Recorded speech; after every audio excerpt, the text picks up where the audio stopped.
My legs won't close. It hurts. The words fell like broken glass on the polished floor. Red leather booths. Warm yellow lights reflecting off clean windows. The smell of fresh espresso and butter from the kitchen. 3 dangerous men sat frozen in their seats, watching a young waitress stumble through the empty bistro like her body was breaking from the inside. Stay with me because what's coming next will absolutely blow your mind. If you're enjoying this story, don't forget to hit that subscribe button, like the video, and comment where you're watching from. Your support helps us bring more powerful stories. And trust me, tomorrow I'm dropping another one you won't want to miss. Now let's dive back in. My legs won't close, she said again, softer this time. Her voice cracked. It hurts so much. Her navy uniform was wrinkled, white apron stained at the edges. One strand of light brown hair had come loose from her neat ponytail, sticking to the tears on her cheek. She walked like each step sent fire through her bones. Her legs pressed together, trembling, fighting against some invisible pain that made her gasp with every movement. And then she saw him, the man in the gray pinstripe suit, silver streaks in his dark hair, tattoos crawling up his neck like shadows. His 3 bodyguards, dressed in black like funeral directors, turned their cold eyes toward her. She knew who they were. Everyone in town knew. Eduardo Calabrese, the man who made people disappear. The man whose name parents whispered as a warning to their children. The man who owned half the city without ever signing a single paper. The girl's knees buckled. She caught herself on the edge of a booth, fingers white from gripping too hard. Her hazel-green eyes were wild with fear and shame and something darker. Something that looked like the end of hope. "Please," she whispered. "I didn't know where else to go. Before we continue, tell us where you're watching from. And if this story grabs you, hit subscribe because what happens next will shock you." Now let's jump back in. Eduardo Calabrese had seen violence his entire life. He'd ordered men beaten, watched enemies beg for mercy they would never receive, built an empire on fear and silence, and the understanding that in his world, weakness got you killed. But this was different. The girl, maybe 24, maybe younger, swayed on her feet like a candle about to go out. Dark circles carved deep under her eyes. A fresh bruise on her cheekbone, purple and angry, the kind that said someone's hand had been there recently. Her white apron had a smudge of something dark near the pocket. Blood, maybe, or dirt from falling. She held her stomach with both hands, bent slightly forward, breathing in short, painful gasps. One of her black work shoes was scuffed so badly the leather had torn. Her delicate silver necklace, barely visible above her collar, sat crooked like someone had grabbed it and yanked. The enforcer shifted in his seat. The shadow's jaw tightened. The sentinel's hand moved an inch closer to his jacket. All 3 bodyguards waited for the signal. One word from their boss, and this girl would be escorted out. Forgotten. Left to whatever fate had brought her stumbling through their door at 3 o'clock in the morning. But Eduardo didn't give that word. Instead, he set down his espresso cup. The small clink of porcelain on the saucer was the only sound in the room. He stood slowly. His red pocket square caught the light. His gold chain glinted at his collarbone. His dark brown eyes, the kind that made grown men look away, locked on the girl with something close to concern. "What's your name?" His voice was quiet, calm, stripped of the command that usually made people obey without question. "Benedetta." She said it like she was apologizing. "Benedetta Padovano." "How long have you been hurt, Benedetta?" She flinched at the question. Her lips trembled. 2 days. Maybe 3. I lost count. Who did this to you?" Her eyes dropped to the floor. Shame washed over her face, red and hot and suffocating. "I can't say his name.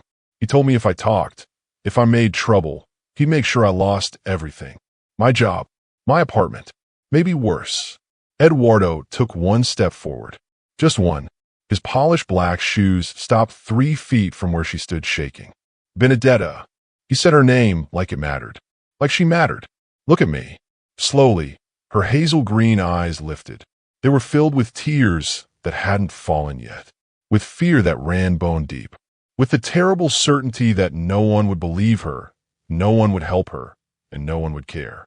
"You came to my place of business," Eduardo said. His voice was soft but heavy, like iron wrapped in velvet. That means you're under my protection now. Do you understand? She shook her head, confused. Fresh tears spilled down her cheeks. I don't have money to pay you. I can barely afford rent. I'm not asking for money. The three bodyguards exchanged glances. This wasn't how their boss operated. Eduardo Calabrese didn't help people out of kindness. He collected debts, built leverage, made investments that paid back triple. But here he was watching this broken waitress with something almost human in his eyes. Sit down, he said gently. Carefully. Don't try to be tough right now. Benedetta lowered herself into the nearest booth with a sound that was half gasp, half sob. Her hands never left her stomach. She bit her bottom lip so hard it turned white, trying not to scream from the pain of just sitting. Eduardo slid into the seat across from her.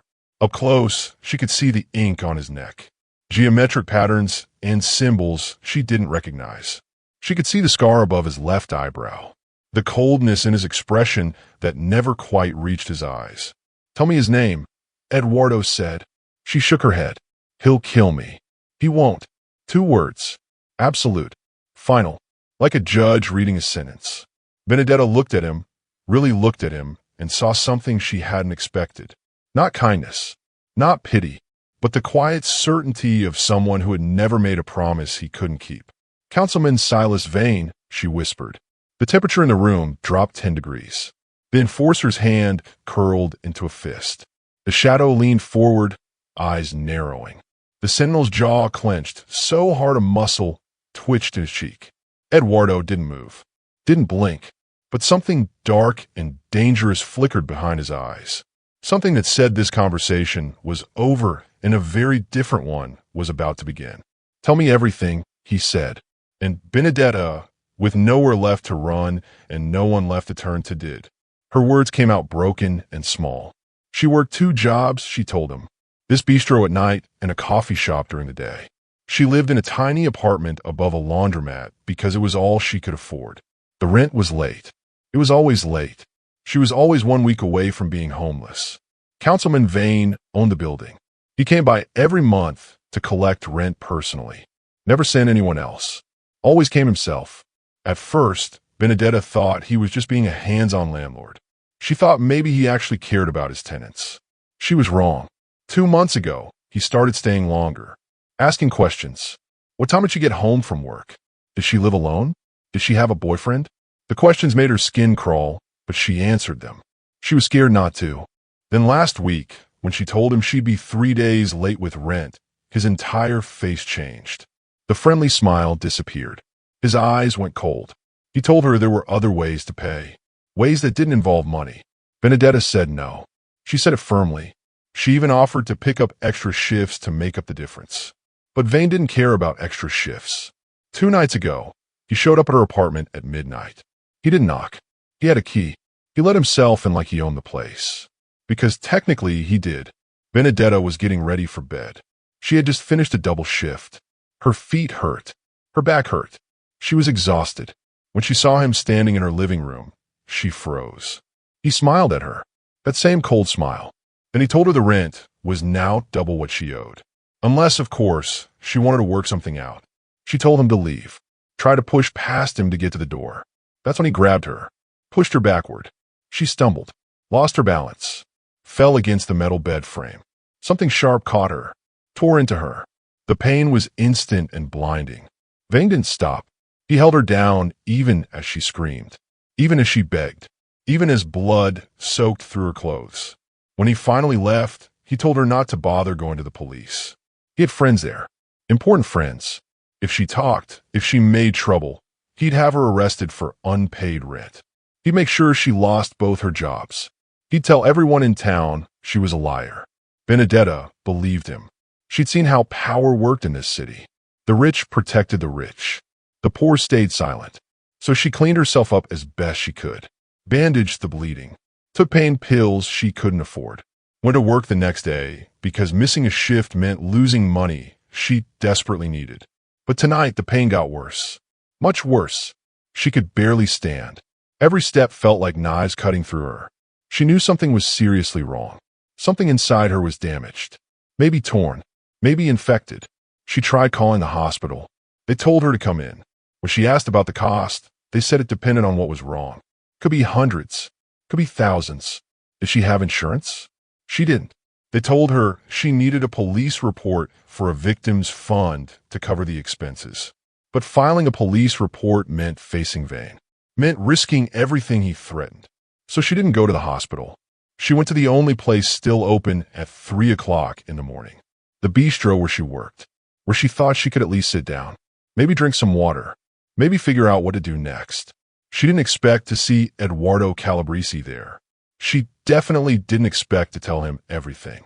But here she was, sitting across from the most dangerous man in the city. Crying, bleeding, barely able to sit without screaming. When she finished talking, the silence was heavy, suffocating. Eduardo leaned back in his seat. His expression hadn't changed, but his eyes looked like they could burn through steel. Behind him, the 3 bodyguards were completely still, waiting, watching, ready. Then Eduardo's phone buzzed. He pulled it from his pocket, glanced at the screen. His face showed nothing, but Benedetta saw his jaw tighten slightly. "That's Romano," he said quietly. Not to Benedetta, to the bodyguards. "The shipment deal. $1 million on the table. He wants to meet in 20 minutes. The enforcer nodded. "We've been working on this for 3 months, boss. It's big. I know how big it is. If we don't show, Romano walks. He's made that clear." Eduardo looked down at Benedetta.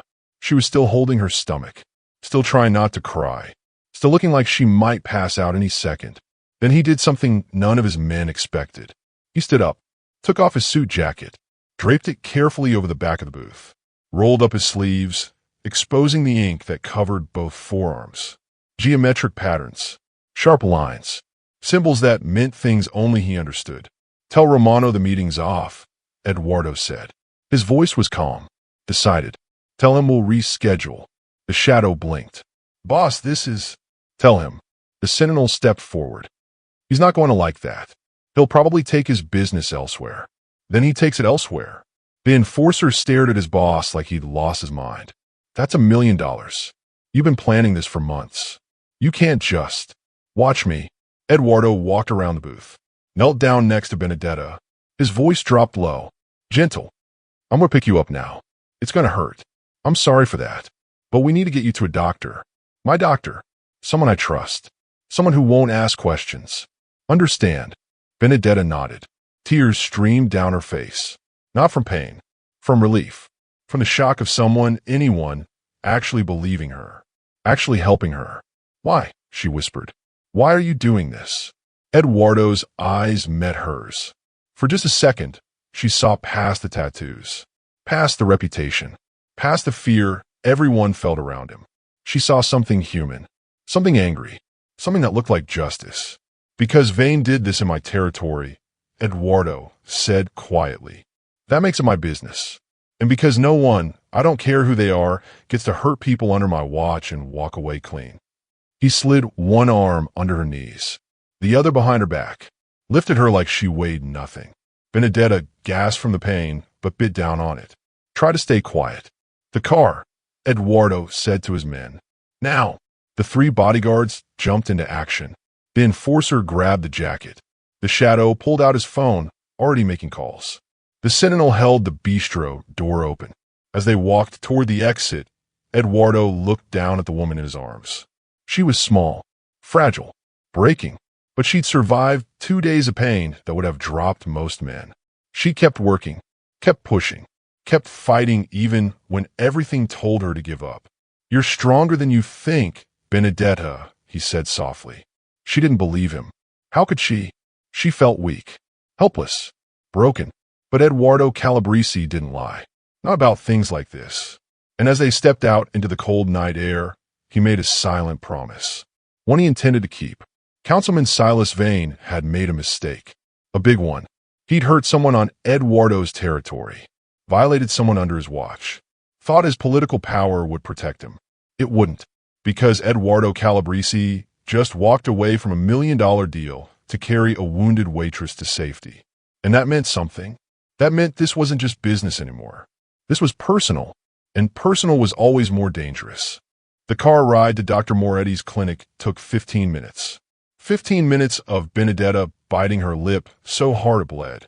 15 minutes of Eduardo holding her steady in the back seat while the enforcer drove like the city itself was on fire. The shadow sat in the passenger seat, already making calls, already putting things in motion. Dr. Moretti didn't ask questions. That's why Eduardo used him. The old man took one look at Benedetta and pointed to the examination room in the back. His hands were steady as he worked. Gentle, professional. He gave her something for the pain. Something strong. Within minutes, her eyes started to get heavy. Internal tearing, Dr. Moretti said quietly to Eduardo. Infection starting. Another day, and this could have killed her. Eduardo's jaw tightened. He said nothing, just watched as the doctor cleaned and stitched and bandaged. Watched as Benedetta's face finally relaxed for the first time since she'd stumbled into his bistro. By the time Dr. Moretti finished, the sun was starting to come up. Pale gray light filtered through the windows. Benedetta was asleep on the examination table, covered with a clean white blanket. Her face looked younger when she wasn't in pain. Softer, like she should have been worrying about college classes or weekend plans. Not fighting to survive. She'll need to stay here for a few days, Dr. Moretti said. I'll monitor the infection. Make sure everything heals properly. Whatever she needs, Eduardo said. Send me the bill. The doctor nodded and left the room. Eduardo pulled a chair close to the examination table. Sat down. Watched Benedetta sleep. Her light brown hair was spread across the pillow. The bruise on her cheekbone looked darker in the morning light. Angrier. His phone buzzed. Romano. Again. The text was short and brutal. Deal's off. Don't contact me again. $1 million. Gone. Just like that.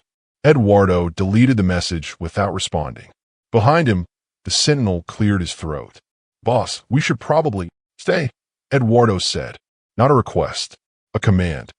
All of you. I want someone watching this door at all times. No one gets in here except Dr. Moretti. Understand. The three bodyguards exchanged glances, then nodded. Benedetta woke up 6 hours later. Her eyes opened slowly, confused. She looked around the small room. White walls, medical equipment, the smell of antiseptic. Then she saw Eduardo sitting next to her, and everything came rushing back. How do you feel? He asked. She tried to sit up, winced. Lay back down. Better. Still hurts, but better. Dr. Moretti says you'll be okay. You need to rest here for a few days. I can't afford. It's already paid for. Benedetta stared at him. Why are you doing this? Eduardo didn't answer right away. He leaned back in his chair. His white shirt sleeves were still rolled up, his tattoos still visible. He looked tired, like he'd been sitting in that chair all morning. You said Vane came to your apartment before, Eduardo said. You said he did inspections. Tell me about those. Benedetta's face went pale. I don't. I need to know everything. Every detail. If I'm going to handle this, I need the full picture. She closed her eyes, took a breath. When she opened them again, they were wet with tears. He started the inspections 3 months ago, she said quietly. He'd show up at random times, always when I was alone. He said he needed to check for maintenance issues, leaky pipes, broken heaters, things like that. But there were no maintenance issues. No, he'd just walk around, look at everything, open closets, check under the bed. He'd ask me questions the whole time, personal questions, about my life, my job, whether I was dating anyone. Eduardo's expression darkened. He was mapping your routine, learning when you'd be vulnerable. Benedetta nodded. I started to feel uncomfortable. The way he looked at me, the way he'd stand too close. Once, he touched my shoulder and I pulled away. He laughed, said I was jumpy. When did it get worse? Last month. I was behind on rent again. I'm always behind. The coffee shop cut my hours and I couldn't make up the difference.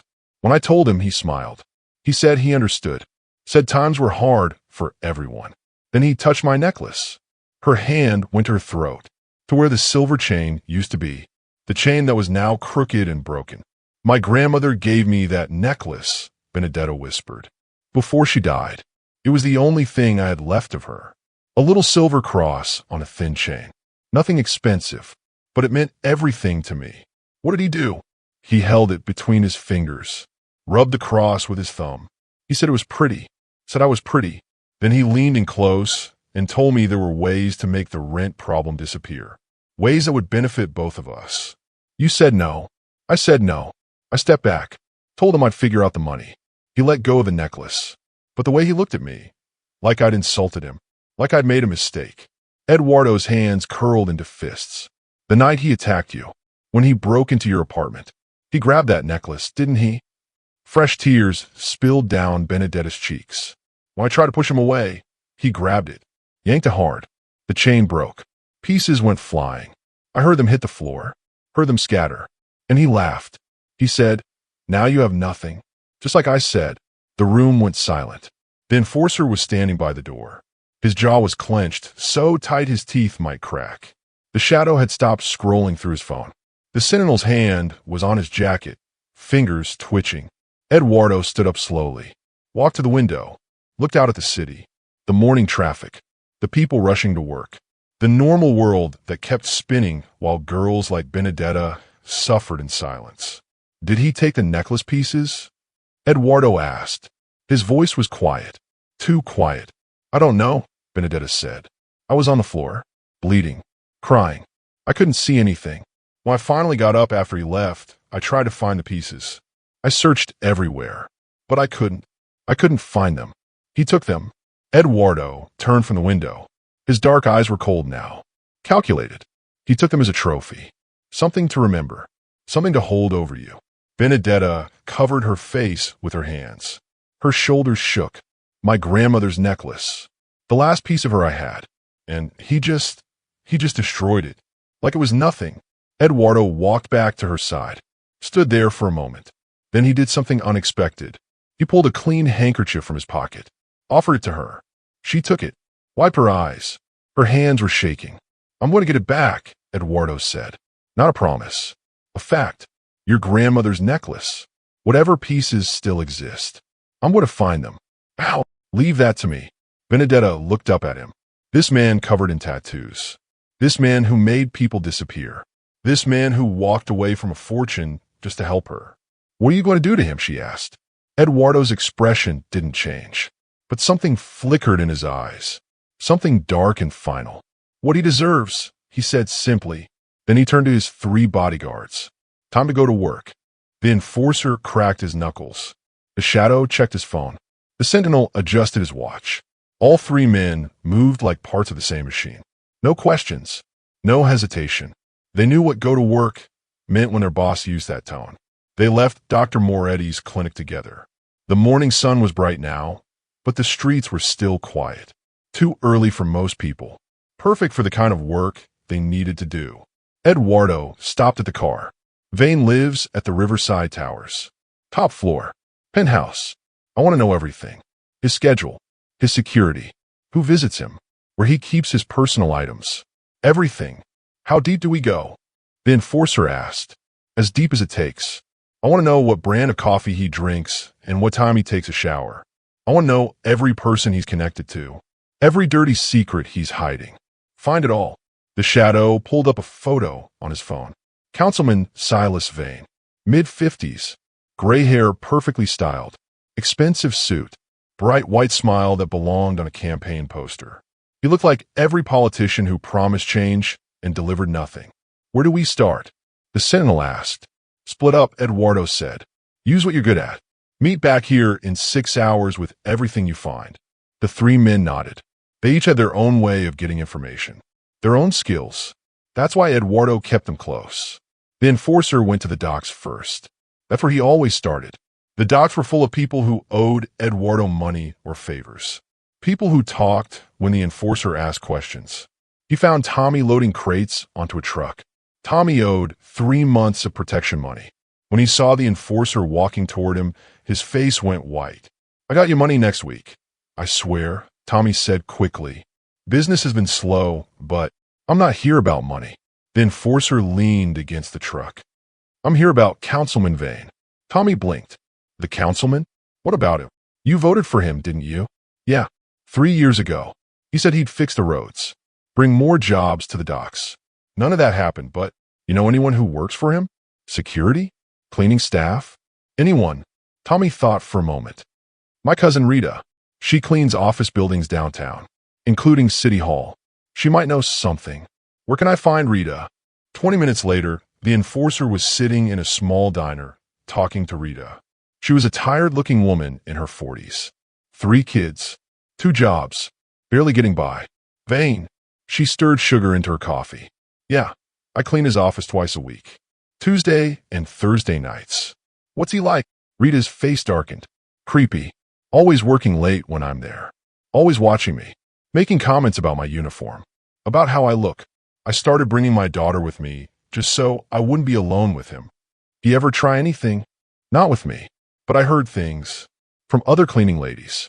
Girls who worked at his apartment building. He has a reputation. What kind of reputation? Rita leaned in close. Lowered her voice. The kind where girls quit their jobs and don't say why. The kind where management tells new hires to avoid the penthouse if they can. The kind everyone knows about but nobody talks about. The enforcer slid an envelope across the table. Cash. Enough to cover a month of Rita's rent. Tell me about his apartment, he said. While the enforcer worked the docks, the shadow went digital. He sat in a coffee shop with his laptop. Looked like any other customer scrolling through emails. But the shadow wasn't checking emails. He was breaking into security systems. He started with the Riverside Towers, the fancy apartment building where Vane lived. The security was decent. Not great. The shadow had cracked better systems before breakfast. He found camera feeds first. Watched footage from the past month. Saw Vane coming and going. Always alone. Always at odd hours. Never with friends or family. The man lived like he had something to hide. Then the shadow found something interesting. A pattern. Every Friday night at 9 p.m., Vane's penthouse door opened. A young woman went inside. Different woman each time. They'd stay for an hour. Sometimes 2. Then they'd leave looking upset. Scared. One girl was crying. The shadow took screenshots. Saved everything. Then he dug deeper. He hacked into Vane's personal email. Found deleted messages. Lots of them. Messages to young women. Job offers that sounded legitimate but weren't. Promises of work. Of money. Of help. One email made the shadow's jaw clench. It was to a girl named Sophie. Vane promised her a job at City Hall. Said she just needed to come to his apartment for an informal interview. Sophie replied asking if she could meet him at his office instead. Vane never responded. Sophie sent 3 more emails asking about the job. All ignored. The shadow ran Sophie's name through social media. Found her profile.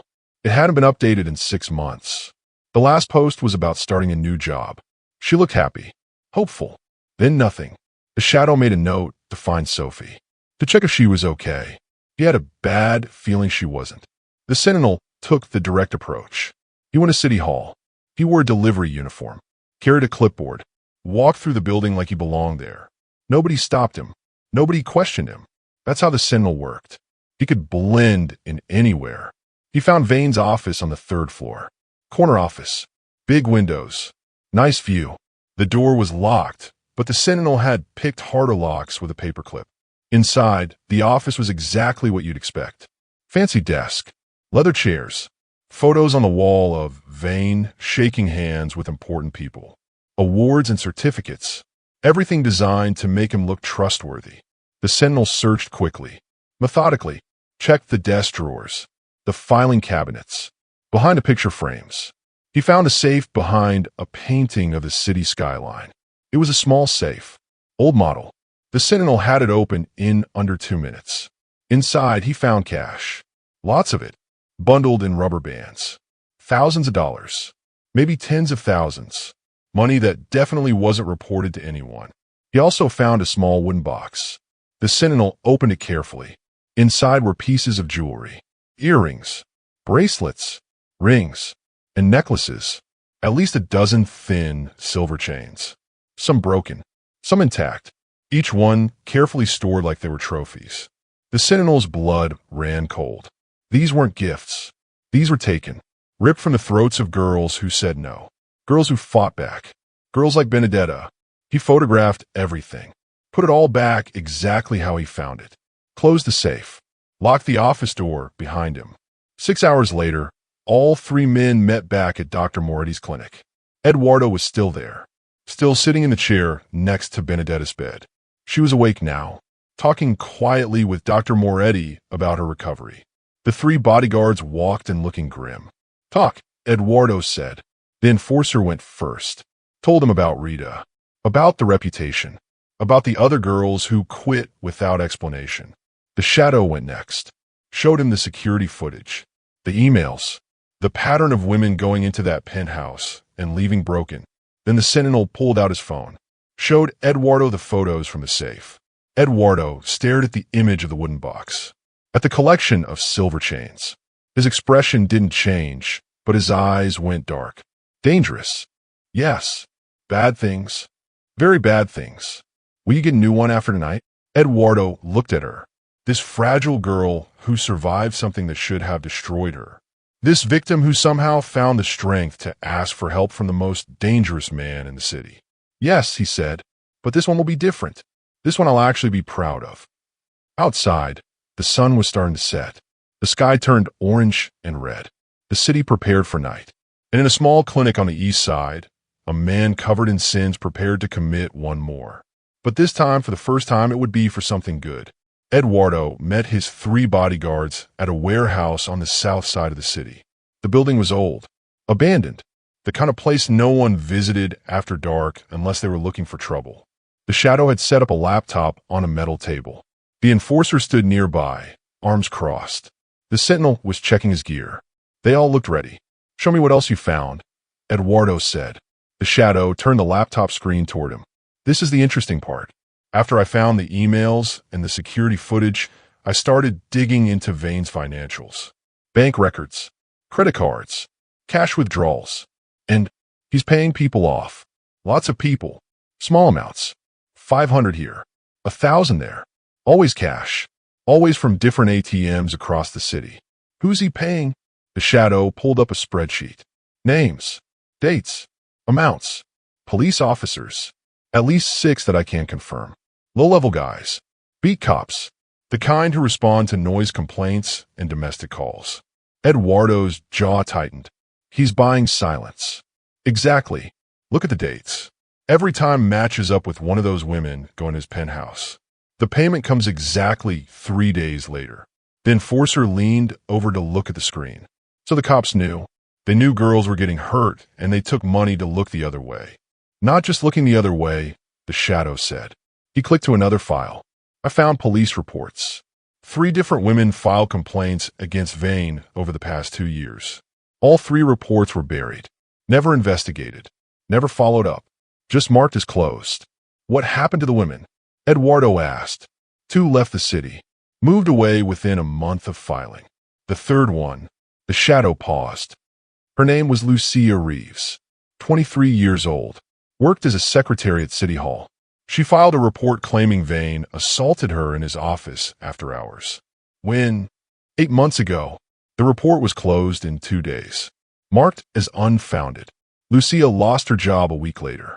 Then she stopped posting on social media. Stopped answering her phone. Her friends reported her missing, but the police said there was no evidence of foul play. The room went silent. "Where is she now?" Eduardo's voice was cold. "I don't know, but I found something else." The shadow clicked to another screen. Vane owns 3 properties besides his penthouse. A beach house 2 hours north, a cabin in the mountains, and a small house on Maple Street. The one on Maple Street is registered under a shell company, but I traced it back to him. What's special about Maple Street? Neighbors filed 6 noise complaints in the past year. All at night. All describing screaming, crying, sound to someone in distress. Police responded to every single call. "Let me guess," the enforcer said. They found nothing wrong. Every time, they'd show up, knock on the door, talk to Vane, and leave. Reports always said the same thing. No disturbance found. Resident cooperative. No further action needed. Eduardo stared at the screen, at the dates, at the pattern. He was using that house as a second location. Somewhere away from his penthouse. Somewhere he could take girls without neighbors in a fancy building noticing. "That's what I think," the shadow said. "And the cops who responded to those calls? 4 of them are on his payroll." The sentinel finished checking his equipment. "So we're not just dealing with Vane. We're dealing with dirty cops protecting him. How many officers total? Eduardo asked. The Shadow scrolled through his files. 6 that I can prove. Officer Pete Hendricks. Officer Luis Torres. Officer Amy Chun. Officer Marcus Webb. Officer Jake Sullivan. And Sergeant Frank Kozlov. All of them took money. All of them ignored complaints. All of them helped bury evidence. Eduardo memorized the names. What about their superiors? Does anyone higher up know? I can't prove it yet. But Kozlov is a sergeant. He had to approve those closed reports.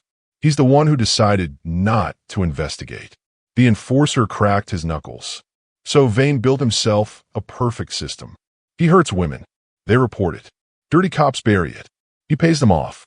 Everyone stays quiet. Until Benedetto walked into our bistro, the sentinel added. Eduardo walked to the window, looked out at the dark city. Somewhere out there, Lucia Reeves was missing. Somewhere out there, 14 other women were trying to rebuild their lives after Vane destroyed them. And somewhere out there, 6 police officers were sleeping peacefully in their beds, knowing they'd helped a predator hunt. The house on Maple Street, Eduardo said. Is anyone there now? The Shadow checked his laptop. Security system shows it's empty. Vane hasn't been there in 2 weeks. Good. We're going there first. Why? The enforcer asked. Vane's at his penthouse. Because I want to see what he's hiding. I want to know exactly what happened in that house. And I want to find anything that connects him to Lucia Reeves. The 3 bodyguards nodded. They understood. This wasn't just about punishing Vane anymore. This was about exposing everything. Making sure the whole rotten system came down. They drove to Maple Street in 2 cars. No lights. No sirens. Just 4 men in the dark, heading toward a house where terrible things had happened. The neighborhood was quiet. Old houses. Small yards. Working-class families trying to get by. The kind of place where people minded their own business because getting involved meant trouble. Vane's house sat at the end of the street. White paint peeling. Grass overgrown. Windows dark. It looked abandoned. Forgotten. But the Shadow's research said otherwise. The utilities were active. Water. Electricity. Gas. Someone was paying to keep this house operational even though no one lived there. The sentinel picked the lock on the back door. They went inside quietly. The house smelled wrong. Like chemicals. Like someone had been cleaning obsessively. Trying to hide something. The living room was empty. No furniture. Just bare floors and walls. The kitchen had a table and 2 chairs. Nothing else. And they found the basement door. It was locked from the outside. 3 heavy deadbolts. The kind you use to keep people in, not out. The enforcer looked at Eduardo. Boss, this is... Open it. The sentinel worked on the locks. They clicked open one by one. The door swung inward. Darkness stared back at them. And a smell. Stale air. Sweat. Fear. The enforcer found a light switch. Flipped it on.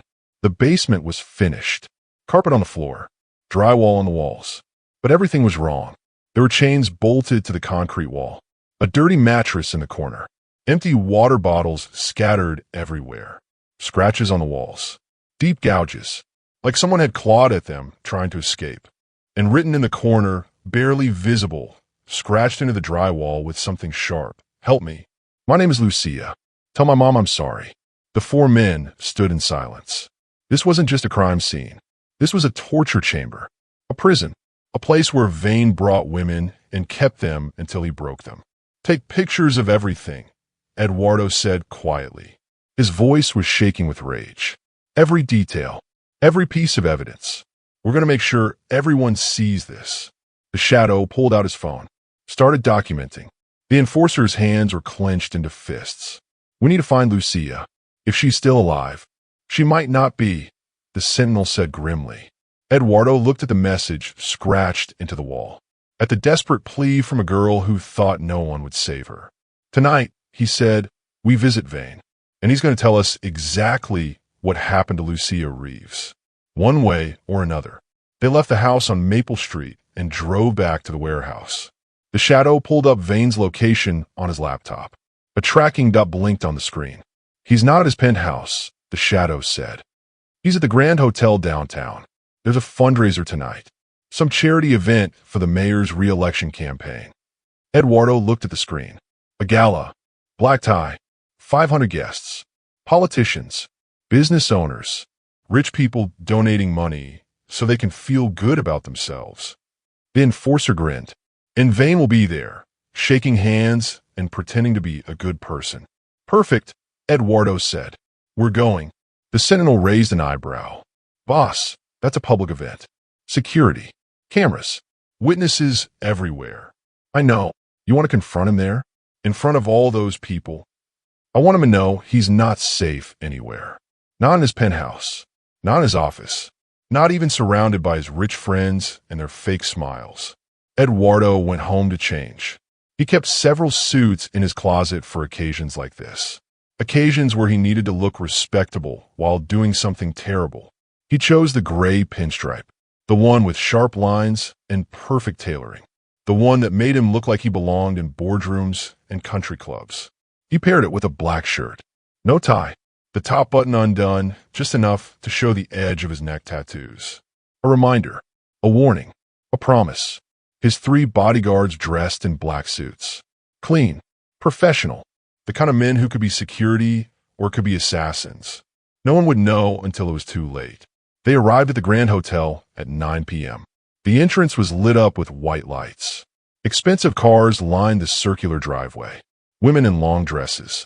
Men in tuxedos. Everyone smiling. Everyone pretending they care about charity. The Sentinel walked up to the security checkpoint first. He carried forged invitations. Perfect copies. The kind that fooled even the people who printed the real ones. The security guard barely glanced at them. Enjoy your evening, gentlemen. Inside, the ballroom was massive. Crystal chandeliers hung from the ceiling. Round tables covered in white cloth.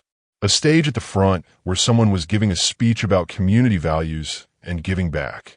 Eduardo scanned the room. Found Vane near the bar. He wore a blue suit, perfectly pressed. His gray hair slicked back. His smile bright and fake. He was talking to a woman in a red dress. She laughed at something he said. Touched his arm. Had no idea she was standing next to a monster. There, Eduardo said quietly. The 4 men moved through the crowd. Not rushing. Not drawing attention. Just 4 more guests at a party full of people who didn't matter. They positioned themselves around Vane. The enforcer to his left. The shadow to his right. The sentinel behind him. Eduardo directly in front. Vane was mid-sentence when he noticed them. His smile froze. His eyes went wide. The woman in the red dress kept talking, oblivious. Eduardo stepped closer. Close enough that only Vane could hear him. Councilman Vane, Eduardo said. His voice was soft, polite. We need to talk. Vane's face went pale. I don't know who you are. Yes, you do. Everyone in this city knows who I am. The woman in the red dress finally noticed something was wrong. Silas? Is everything okay? Everything's fine, Patricia, Vane said quickly. His voice was shaking. Just some unexpected business. Would you excuse me? Patricia looked confused but nodded. She walked away, leaving Vane alone with 4 men who radiated danger. What do you want? Vane whispered. I haven't done anything to you. I don't interfere with your operations. I stay out of your way. You're right. You do stay out of my way. But you made a mistake. What mistake? Eduardo leaned in close. His breath was hot against Vane's ear. You hurt a girl named Benedetta Padovano. In my territory. In my bistro. That makes it my business. Vane's eyes darted around the room. Looking for help. Looking for escape. But the enforcer blocked one side. The shadow blocked the other. The sentinel stood behind him like a wall.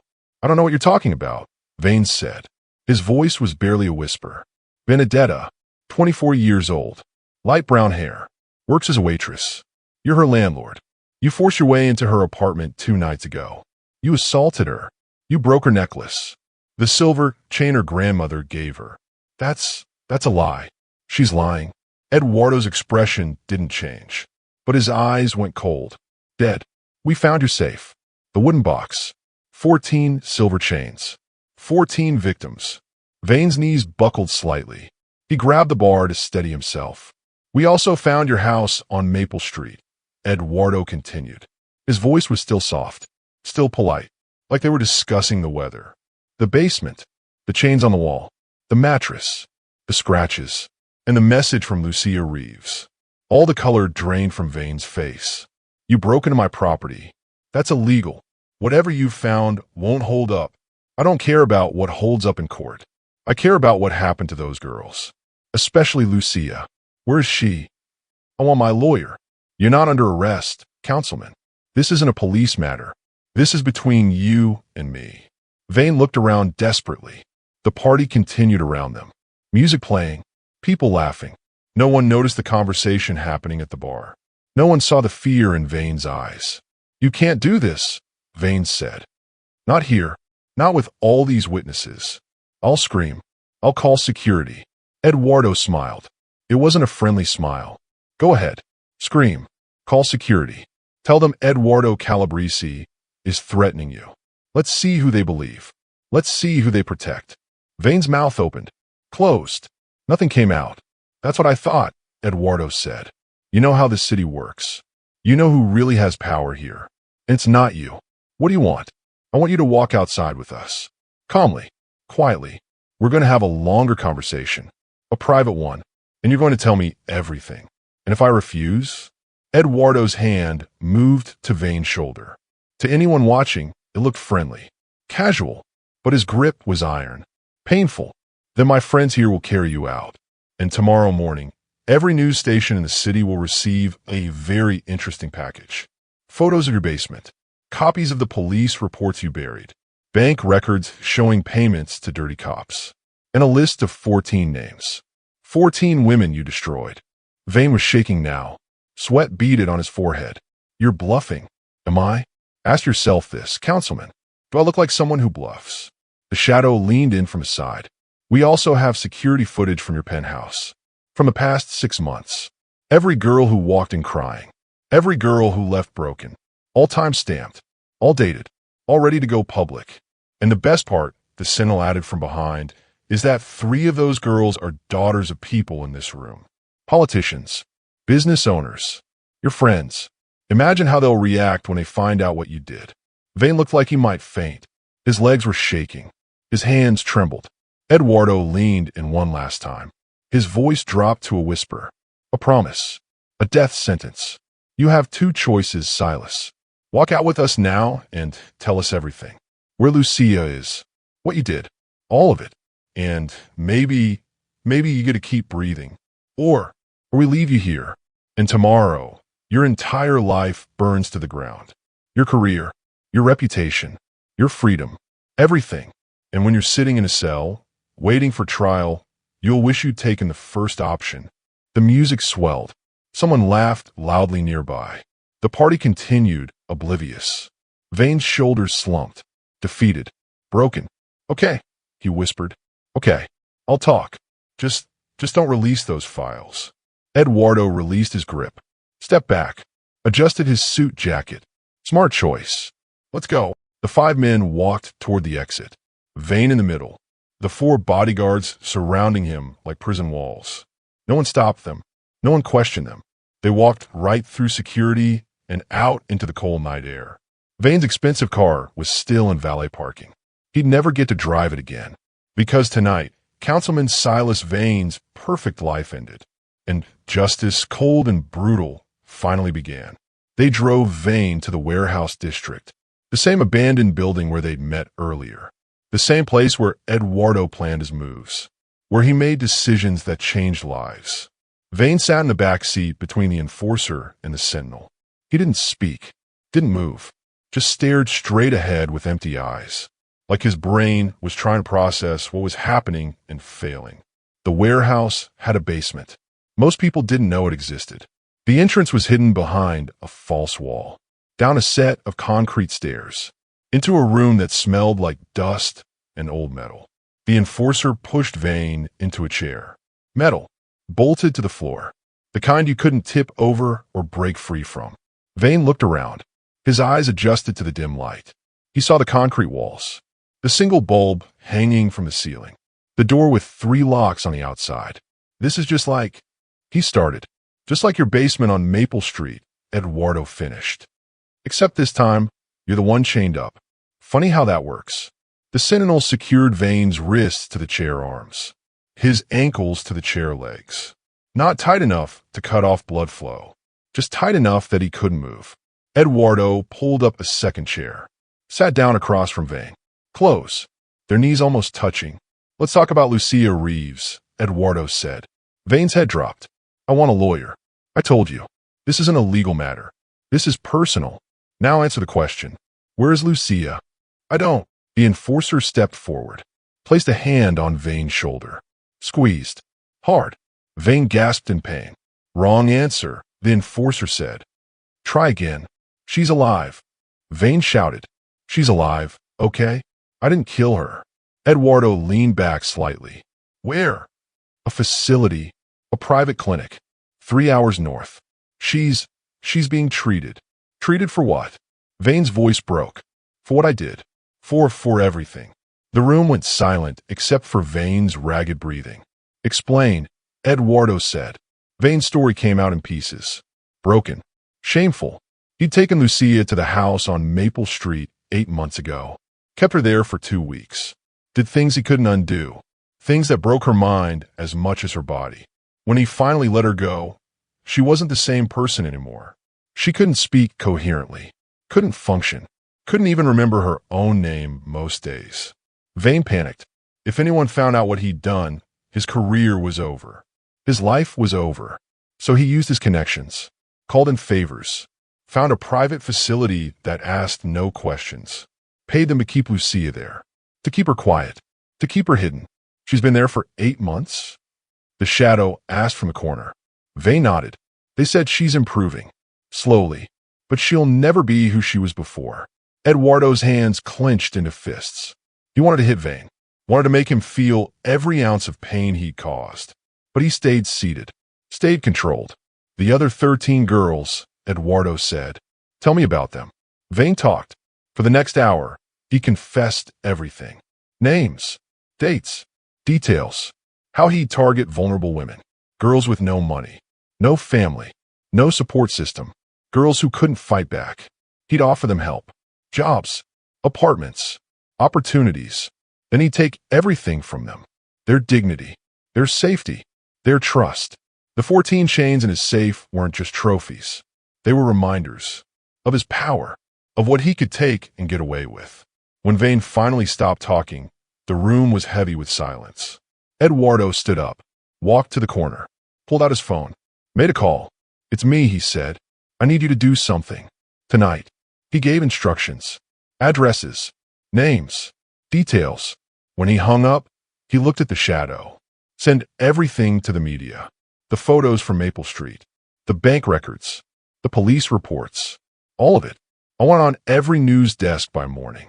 The shadow nodded, started typing on his phone. Wait, Vane said. His voice was desperate. You said if I cooperated, you'd keep it quiet. You promised. I promised you'd keep breathing, Eduardo said. I never promised to keep your secrets. But my career, my reputation, your career is over. Your reputation is destroyed. And by tomorrow morning, everyone will know exactly what kind of monster you are. You can't do this. I have rights. Eduardo walked back to the chair, leaned down so his face was inches from Vane's. You gave up your rights when you hurt those girls. When you chained Lucia in a basement for 2 weeks. When you collected their necklaces like prizes. You stopped being human. You became something else. Something that doesn't deserve protection. The enforcer stepped forward. What about the physical punishment, boss? Eduardo looked at Vane, at this broken man who'd caused so much pain. Part of him wanted to let the enforcer do what he did best. Wanted to make Vane suffer the way his victims suffered. But then he thought about Benedetta, about her lying in that clinic bed, about how she'd looked at him when he promised to help. She didn't need more violence. She needed closure. She needed to know this man could never hurt anyone again. No, Eduardo said. We're not going to beat him. We're not going to break his bones. That would make us like him. The enforcer looked surprised.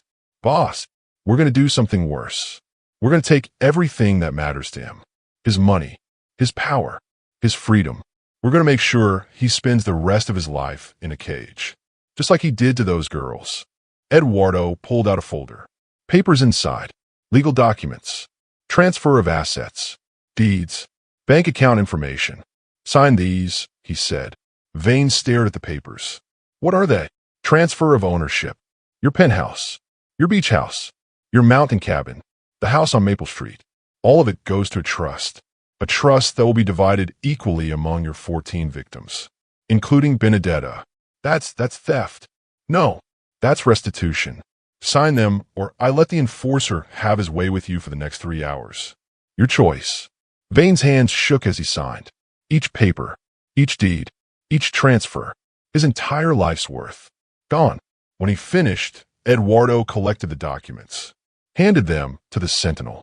What about the money in my accounts? Vane asked quietly. Already frozen, the shadow said from the corner. I contacted the FBI 2 hours ago. Anonymous tip about councilmen taking bribes and paying off cops. They're moving on your accounts right now. By morning, you won't have access to a single dollar. Vane's face crumbled. You've destroyed me. No, Eduardo said. You destroyed yourself. We just made sure everyone else could see it. The enforcer's phone buzzed. He checked it, nodded to Eduardo. Police are outside, boss. Anonymous tip about suspicious activity in this building. Perfect timing. Eduardo stood up, straightened his suit. Gentlemen, we're leaving. What about him? The sentinel asked, pointing at Vane. Leave him. The police will find him in about 5 minutes. And when they do, they'll have some very interesting questions about why he's here. About why his face matches the description from 14 assault reports. About why his fingerprints are all over a basement that looks like a torture chamber. The 4 men walked toward the stairs. Wait, Vane shouted. You can't just leave me here. Eduardo paused at the door. Look back one last time. You left those girls in the dark. Scared. Alone. Begging for help. Now you know how it feels. They locked the door behind them. Walked up the stairs. Out through the back exit. Into the night. Behind them, sirens grew louder. Red and blue lights flashed through the warehouse windows. By the time the police broke down the door and found Councilman Silas Vane chained to a chair in a basement, Eduardo and his men were gone. And tomorrow, when the news broke, the whole city would know the truth about the man they trusted. Justice wasn't always clean. It wasn't always legal. But tonight it was served. 3 days passed. Benedetta woke up in the clinic each morning expecting to see Dr. Moretti. Instead, she saw news reports on the small TV mounted to the wall. Councilman Silas Vane arrested on multiple charges. FBI investigates corruption in local police department. 14 women come forward with allegations against city official. She watched it all with tears streaming down her face. Not tears of sadness. Tears of relief. Of vindication. Of finally being believed. The news showed Vane's mugshot. His expensive suit was wrinkled. His hair messy. His eyes dead. He looked nothing like the powerful man who'd broken into her apartment. He looked small. Defeated. Broken. Good, Benedetta thought. Let him feel what we felt. On the morning of the 4th day, Dr. Moretti cleared her for discharge. The infection is gone, he said, checking her chart. The internal tearing is healing well. You'll need to take it easy for another 2 weeks. No heavy lifting. No strenuous activity. But you can go home. Benedetta's smile faded. Home. Right. She didn't have a home. Not anymore. The apartment above the laundromat belonged to Vane. Even if it didn't, she couldn't go back there. Too many memories. Too much pain. I don't know where I'm going to go, she said quietly. Maybe I can find a shelter. Or sleep in my car for a while until I save up enough for a deposit somewhere else. Dr. Moretti looked uncomfortable. Actually, someone left something for you. I was told to give it to you today. He handed her a manila envelope. Thick. Heavy. Her name written on the front in neat handwriting. Benedetta opened it carefully. Inside was a set of keys. Silver. 3 of them on a ring. And a stack of papers. Legal documents with lots of words she didn't understand. She flipped through them. Saw her name. Saw an address she recognized. Saw the word owner repeated several times. I don't understand, she said. Read the letter, Dr. Moretti said, pointing to a handwritten note clipped to the front. She unfolded it. The handwriting was different from the envelope. Messier. More personal. Benedetta. You need a place to live. You need a fresh start. You also need to stop working yourself to death at 2 jobs just to survive. The bistro is yours now, not to work at, to own. The deed is in your name. The building, the business, everything. No rent, no mortgage. It's paid in full. Do whatever you want with it. Keep it running. Sell it. Turn it into something else. Your choice. There's also an apartment above the bistro. 2 bedrooms. Fully furnished. It's yours too. You've earned this.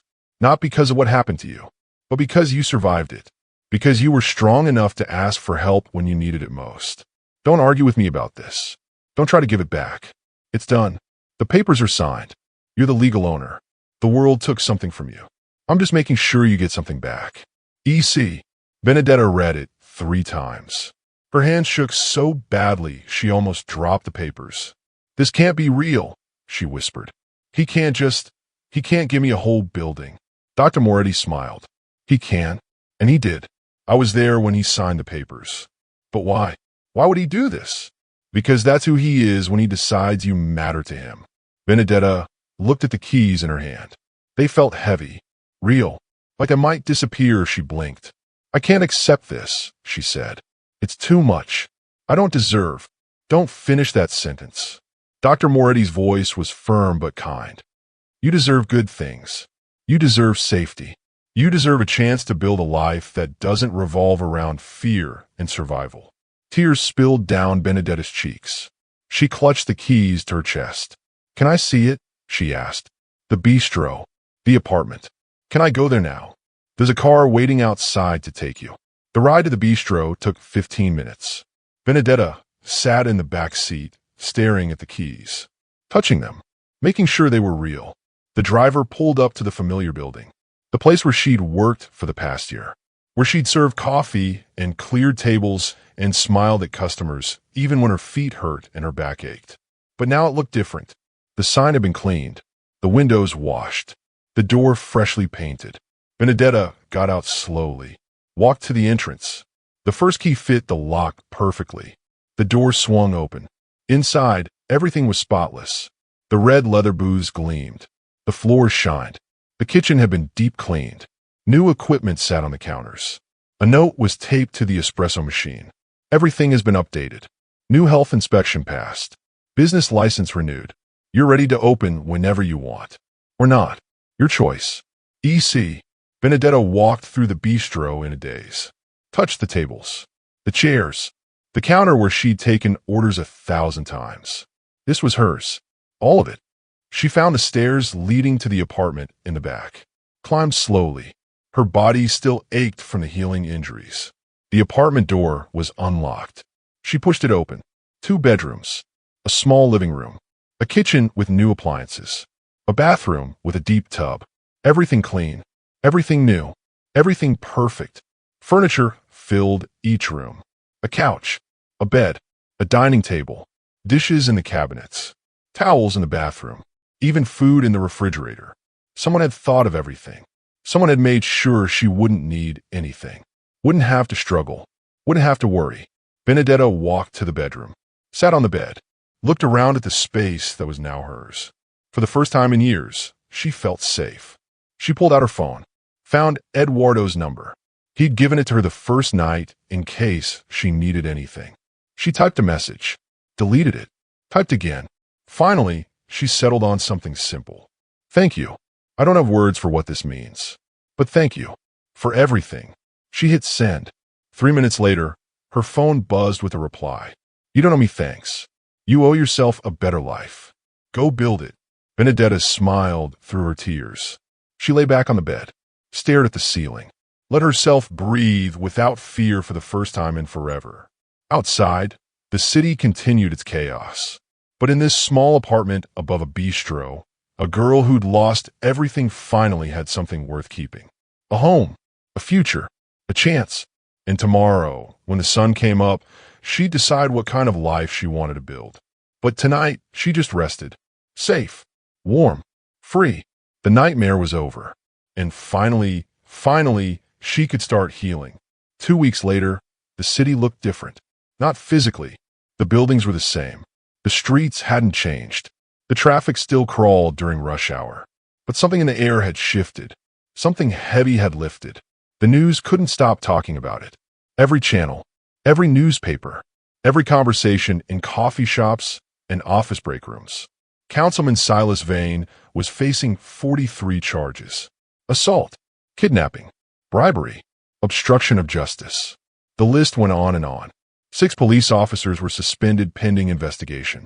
3 had already resigned. Sergeant Frank Kozlov was facing criminal charges of his own for covering up evidence and taking bribes.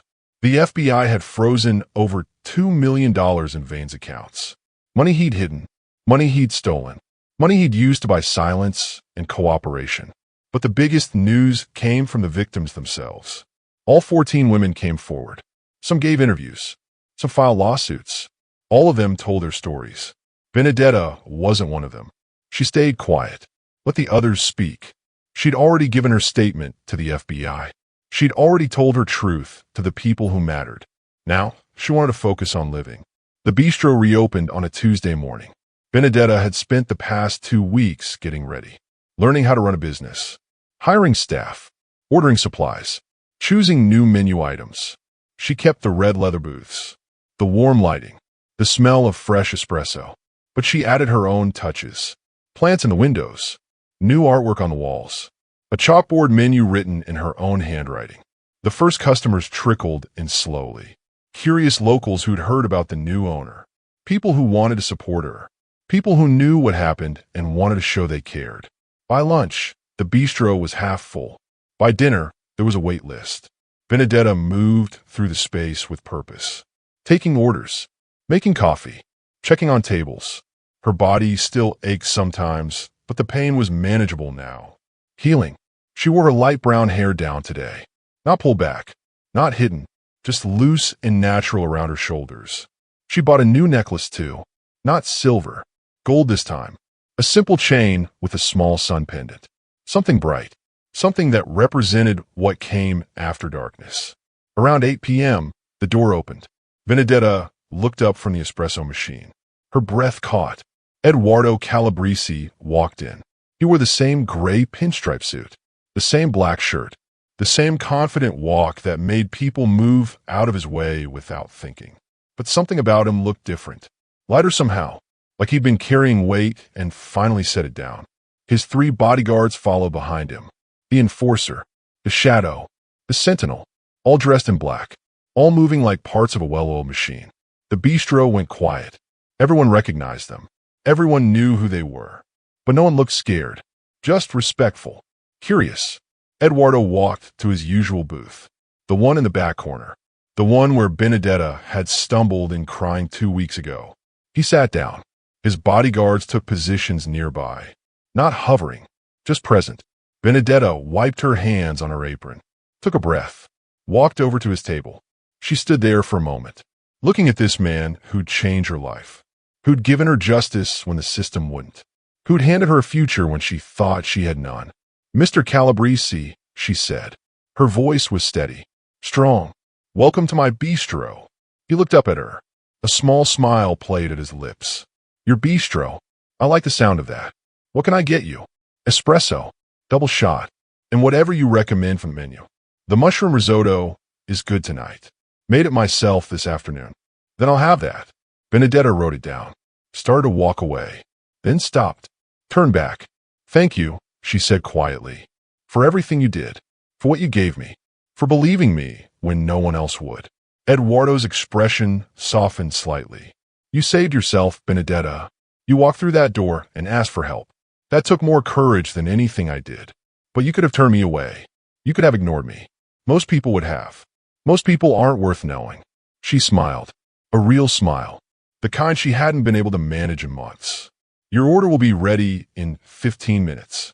She walked back to the kitchen, her head high, her steps confident, no pain in her movements, no fear in her eyes, just a woman who owned a bistro, who survived hell and came out stronger. Eduardo watched her go. Then he pulled out his phone, opened his photos, looked at the image he'd saved. A tattoo design, simple, elegant, a silver chain forming a circle, unbroken, with 14 small stars inside, one for each victim who found justice. Tomorrow he'd go to Dr. Moretti, have it inked over his heart, a permanent reminder that power could be used for more than taking. It could be used for protecting, for healing, for making things right. The enforcer leaned over. "Boss, you think she's going to be okay?" "Look at her," Eduardo said, nodding toward the kitchen where Benedetta was plating food and laughing with her cook. "She's more than okay. She's thriving." "What about Vane?" "Trial starts next month. He'll get what's coming to him. 43 charges, multiple witnesses, physical evidence. The FBI has him buried. He's looking at 25 to life. Minimum." "Good," the shadow said. "And those dirty cops?"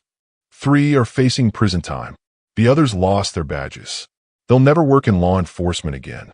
The department is cleaning house, installing new leadership. It won't fix everything, but it's a start. The sentinel nodded toward the TV mounted in the corner.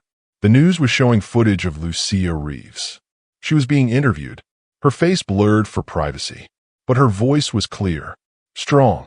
"I want other women to know they're not alone," Lucia said on screen. "That what happened to us wasn't our fault, and that it's never too late to speak up, to fight back, to survive." The bistro customers watched the interview in silence. Some wiped tears from their eyes. Others nodded in agreement. Benedetta came back with Eduardo's espresso. "Sit down carefully." "On the house," she said. "First drink is always free for the person who gave me my life back. I didn't give you anything. I just removed the obstacles. You gave me hope when I thought I had none left. That's everything." She walked away again, this time to greet new customers, to take their orders, to laugh at their jokes, to be present in her own life in a way she couldn't before. Eduardo sipped his espresso, watched the bistro fill with life, with light, with the sound of people enjoying themselves. This was why he did what he did. Not for the money, not for the power, not even for the fear and respect. For moments like this, where someone who'd been broken found a way to stand tall again. The town had woken up to find their untouchable predator exposed, arrested, destroyed, and in his place, 14 women were rebuilding, surviving, thriving. That was justice. Real justice. The kind that mattered. Eduardo finished his espresso, left cash on the table. More than the bill. Always more. He stood to leave. Benedetta caught his eye from across the room, gave him a small nod, a gesture of understanding, of gratitude, of respect between two people who'd walked through darkness together. He nodded back. Then he and his 3 bodyguards walked out into the night. Behind them, the bistro buzzed with life, with hope, with proof that even in a city full of darkness, sometimes the right person doing the right thing could change everything. Benedetta stood behind the counter, her bistro full, her future bright, her head held high. The silence in the town wasn't empty anymore. It was peaceful, and that made all the difference. Thank you for watching this story to the end. If you enjoyed this story, you will surely love the next one. It's as crazier and more intriguing as you can ever imagine. So do check it out. Click on the image showing on your screen right now to watch the next one.